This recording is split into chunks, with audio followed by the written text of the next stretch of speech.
Start now.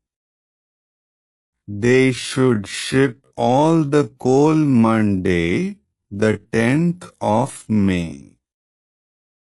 Ask the cashier to pay all the money into the bank at 2 today. Miller and Roby say they hope to get all the lead ready to catch the ship Adelaide on the 4th of the month. The bill of lading should reach Canada on the 5th of March. Who, among all the party, may move the vote?